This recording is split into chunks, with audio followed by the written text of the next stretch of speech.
All right. Well, good morning and welcome to another episode of RoadFS Detail Memoirs, where we explore. We do a lot of things. We do a lot of things, and talking obviously isn't one that goes very well for us. But anyway, every week we explore the movers, shakers, the detailers, the featured suppliers that are really having an impact on the industry. I'm Jody, and I'm Rob Schruefer, and as every week, Memoirs is sponsored by RoadFS, the software that drives your business. Today, we have an awesome guest. Actually, don't know if you know this or not, but Rob Schruefer from On the Spot Mobile Detailing, you're one of the first guys I ever met at Mobile Tech Expo, probably. Really? Yeah. Wow. about 2008, 2009-ish.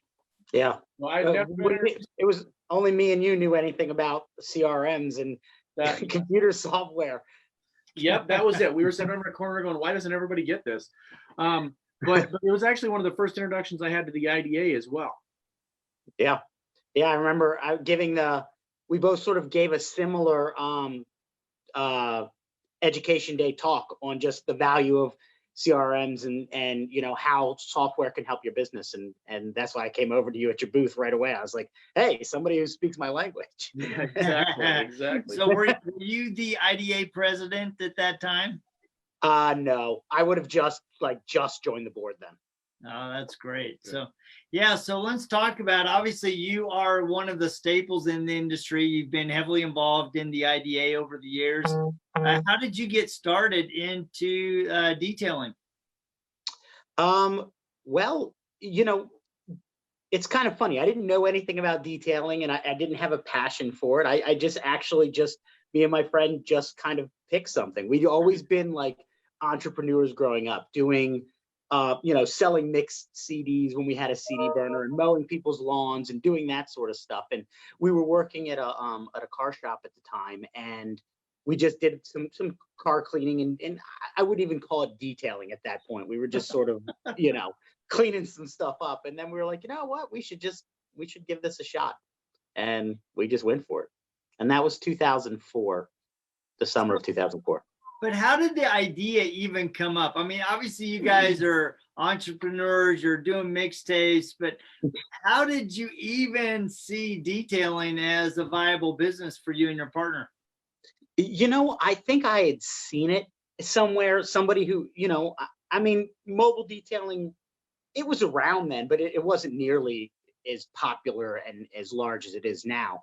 And I just seen somebody doing it. I was like, hey, that's a pretty good idea. We should give that a shot. And we did. Yeah. So now you did in a big way though, because talk about just a little bit about the size of your organization. Like how many physical locations, how many employees? Right now we have a couple of dealerships, 2 auctions, 2 standalone shops, a couple of satellite locations, and like 10 mobile trucks. Yeah. So wow, you're a small dude. Why don't you get big or something, man? Yeah. So I think staff is like at 120 right now.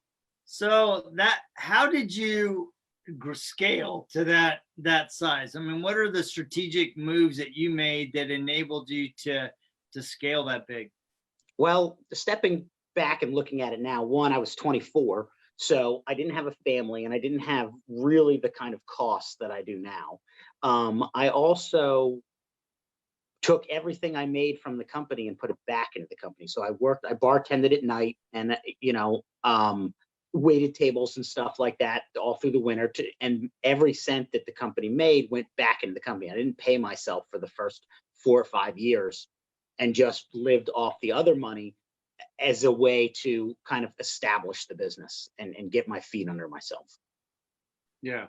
That takes a lot of discipline, and to have that vision and say, you know what, because Rod and I know exactly what that's like, as we were building RoadFS and SEMA, we made those same sacrifices where, the first year we met out of once a week in our kitchens and had lunch together to strategize for the next week. And then we go our separate ways and then come back and report.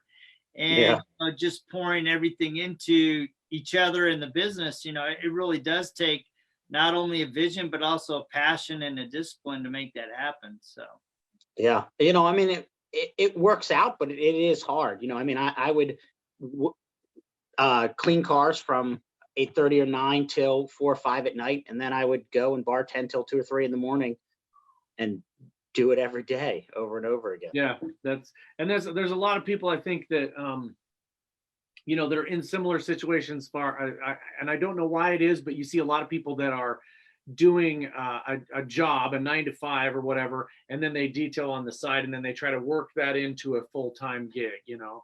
Yeah. Well, you got to start, because unfortunately it just doesn't pay enough unless you're some sort of superstar. You know, it's difficult to make a living from the jump. And the later you get in life with kids and mortgages and car payments and stuff like that, the harder and harder that becomes.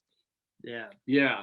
So let's shift a little bit to the younger guys.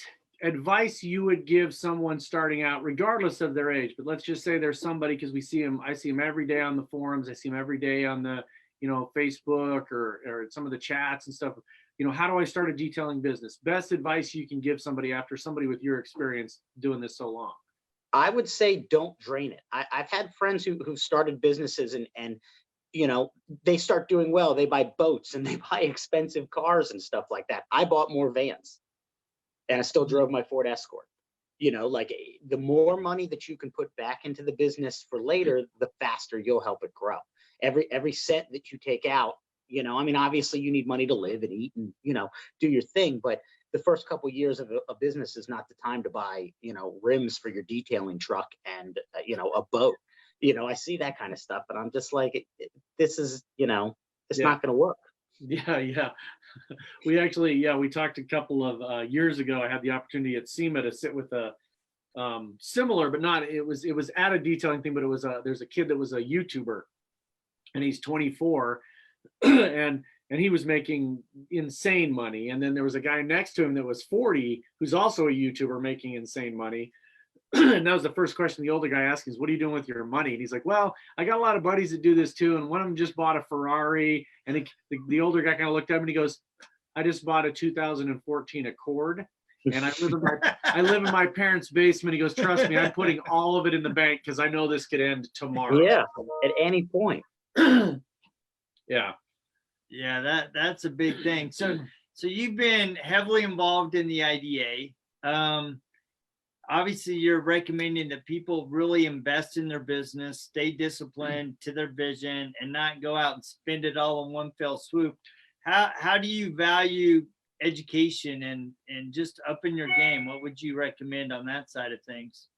Well, I'm in the IDA. So it's funny. So for the first 5 or 6 years of my business, I lived on an island. I had no idea the IDA or anything like that really existed. And once I joined, the people I was able to meet, the networking, the classes I could go to, all the suppliers that opened up to me, you know, that sort of stuff is invaluable, especially when you're starting. The networking of being able to, you know, to go and sit down with you guys at a show or a Rennie or somebody like me and just say, hey, this is where I'm at. I'd like to go from 1 truck to 2 truck. What do I have to do? I mean, that's something I get all the time at Mobile Tech. People are like, hey, I'm ready. What do I need to do? And the IDA opens that door for them, that they, you know, that you know who people are and you can get in front of them to ask specific questions. If you have a supplier question, the suppliers are there for you. You just got to go and talk to them. Yeah, it's interesting because it seems like such a simple thing. We talk to people about it all the time. We're like, you just need to communicate. I mean, it's no different in detailing and education as it is in softwares. You know, we're like, people don't know what they don't know, and nobody, you know, you're learning all the time. That's one of the things that I like about you is when we talked, we've been on some of the forums for the IDA, is you're constantly absorbing stuff as much as you're giving out information. You're learning all the time, you know, asking questions. And I think people sometimes hesitate to do that because they feel like it's going to give an impression they don't know something. And I got news for everybody. You don't know something. There's lots of things I don't know. Be humble about it. There's tons of stuff I don't know. I'm a freaking idiot. So I'm learning stuff He every said it, single not day. me. Yeah, if I didn't say it, he would have. So, but you got to learn every single day. If you can learn one or two things about anything, it doesn't matter. And and now especially in the times that we're in, stuff changes overnight. Man, there could be an innovation that comes out tomorrow, and it either adds to your business or takes away from it, right? I mean, the second that there's some new space-aged booth where you pull in and it applies a coating and wipes it all down for you, it changes the industry that fast. And it may not ever happen, but something could happen like that, you know? Yeah, easily. You just gotta, that's the good thing about shows like Mobile Tech. I mean, SEMA's a lot bigger, but that's what I've always liked about Mobile Tech is it's large enough to get me some information and small enough that I can hang out and get to know guys and go to dinner with them and spend time with them.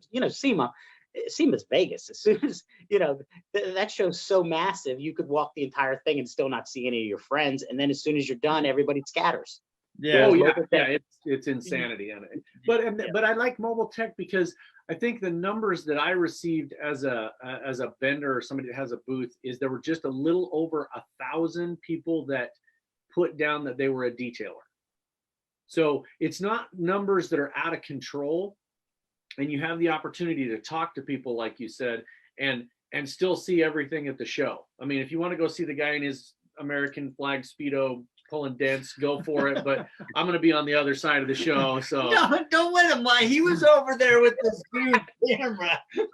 Nope. This is the one year where I did not go. He's like, are you going to go to the Dental Olympics? I'm like, nope, that guy's going to be there. And I don't want to see that. I'm good. Scrub my eyes. I think it's funny that when we first started going, it used to be like the detailing corner. Yeah. Oh yeah. There was just a couple of guys in the corner. Yeah. Yep. No. And it's actually getting better, but I think that the thing about that is it's kind of a twofold thing. One, it takes people in the detailing industry going to the show to change the show, and then two, it takes the show itself changing its mindset and turning it into. For a couple of years, they tried this full integration thing where like they would have like the detailing PDR, and we had a really hard time getting our booth out of the PDR section. And now they've actually switched that, and they're kind of like, we should kind of keep these separated, and they're trying to do a better job of keeping them out there. So yeah, I agree.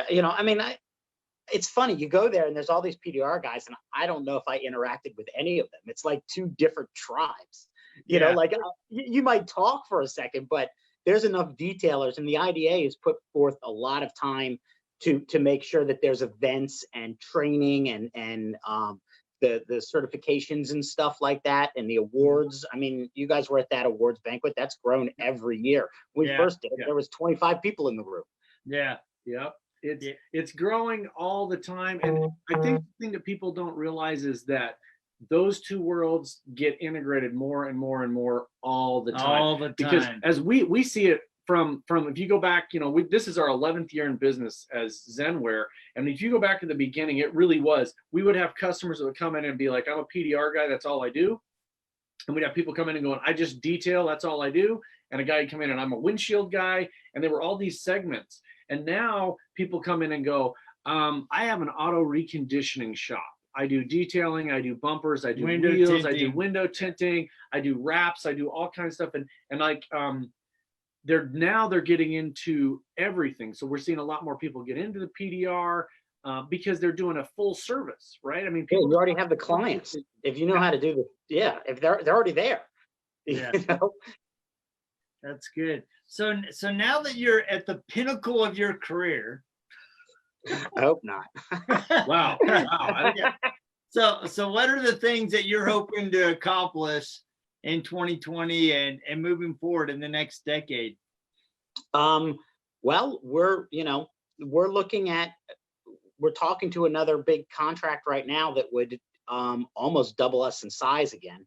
So, ultimately the goal is probably to find somebody to buy the company. I mean, isn't that the goal of anybody? Like you guys, if Microsoft came by tomorrow and was like, hey guys, it'd say Rod Pusey and he was never heard from again, is what it would say. I mean, I've always had this theory. There's somebody hands you a sack of money and you don't take it and go, then, you've either got a really, really different interest in life, or, you're just crazy. But Yeah, because I mean, once you get to, once you get bigger, the stresses are more, that there's more at stake. There's definitely more lives at stake. I mean, the livelihood of 100+ people are, resting on my decisions. So, Yep. that gets taxing. You hear here, we know exactly how that is. And I don't think people that haven't had employees for multiple years, that sinks in. At some point, you wake up in the middle of the night and you go, holy crap, that person's livelihood, it depends on Their family, making the their right house. decision. Yeah. Yeah. It's interesting. I'm sure you've gone through it, but you bring in a person as part of the team, and you watch them grow, and the next thing they're married, and then they have kids, and then you watch them go through the life changes, and Yeah. It's crazy. So talk to the where you guys are at, what your main location, website, all that kind of stuff, how people get a hold of you. Well, I mean, we're located kind of halfway between DC and Baltimore, so it's like a big suburban spread here. I mean, I have the benefit of being located well, but so our main office is in Annapolis Junction. That's where I am. It's kind of right outside Columbia, Maryland. onspotdetailing.com is, where the website is. Rob at On Spot Detailing is how people can reach me, so that they can, if you have any questions or anything, I mean, I'm always open to whatever anybody, if you send me a question, I'll get back to you, even as small as, people don't reach out sometimes, like you said, because they're like, oh, this guy doesn't have time for me, but you'd be.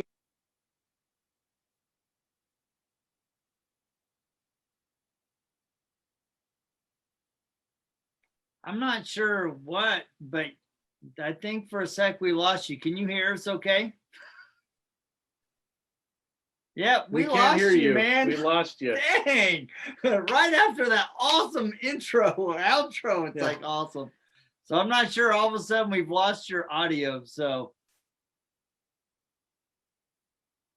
yeah, now I can't hear you. So I'm not sure what happened. That's weird. We're doing so great. Oh, well, Facebook Live's always throwing us a curve. So there you go. You just came back. You just came back. There you go. There you are. I wonder what happened. I could see you. I could see you. I couldn't hear you. Yeah, you were like mid-sentence, and all of a sudden it was like a puppet, but no sound. It's like so I didn't want to put words in your mouth. So do you want to say that again? Sorry, you're in. Where did you lose me? Yeah. So go ahead. Where'd you lose me? Just, you were talking about being in Annapolis. You had a great location, and if they wanted to get. Oh yeah, and you guys were just asking some of the other ways that they could reach me, which is onspotdetailing.com, or my email's rob@onspotdetailing. If people have questions, or just want to shoot an email and just say, hey, I'm having this problem. Do you have any suggestions? I'm always answer those kind of emails. So if somebody has anything, or just as basic as I'm getting started, what should I do? I work with people like that. I think that, being part of the IDA and doing those sort of things are very important.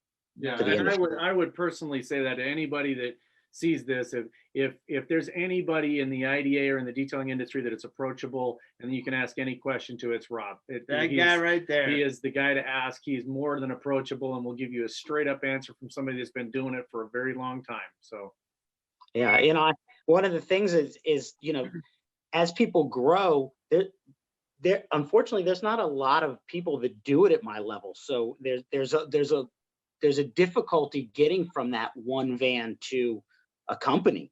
There's lots of one guy trucks you can ask, but okay, now I got 2 trucks. What do I do? Okay, now I've got this big contract. I have to hire on 30 people. What do I do? Right. You're limited. Let's talk about that. Before we leave, because I think that's an important thing. How do you go through the hiring process? When do you make that decision? Because I think a lot of people really struggle on when they make that leap of bringing people on to help them. Well, I did it when there just wasn't enough time in the day anymore. At some point you just can't do it yourself. My philosophy for adding trucks was, if I booked out 2 weeks, I added another truck, which forced me to add employees as I went along. You know, I'd see people that they brag, they're like, oh, you know, I'm booked out for 6 months. That's great and all, but most people are not going to wait 6 months to have their car cleaned by you. You know, 2 weeks is I've sort of found is pushing the okay, you know, I'll wait a few days. I'll wait till next week. You push them off farther than that, and they'll go somewhere else. Yeah, no, that's good. So, Absolutely. well, man, we really appreciate you taking the time. We know you're super busy running that empire. It'll be fun to see you double again in 2020 and then 21. Who knows where you'll go? Yeah, hopefully a tropical island that I get to purchase myself. I'm also going to an island. That's right. So you'll catch us next year at Schreufer Island, PO Box somewhere in the Pacific.com. Bahamas.com. That's right. Awesome. Well, I hope it works out for you because I'd love to visit your island. So, all right. Well, thanks for having me, guys. Absolutely love talking to you. We'll talk to you soon. Yeah. Well, right, thank you guys. And thank you guys for tuning in. Make sure to check us out every week. Remember, we do post these on YouTube. So go subscribe. And I also turn these into podcasts for those of you who are on the road. So go check it out on your favorite podcast resource, because we're all about trying to help you guys learn from some of the best like Rob in the industry. So thank you guys for joining us, and we will check you next week, same time, same channel right here. See ya.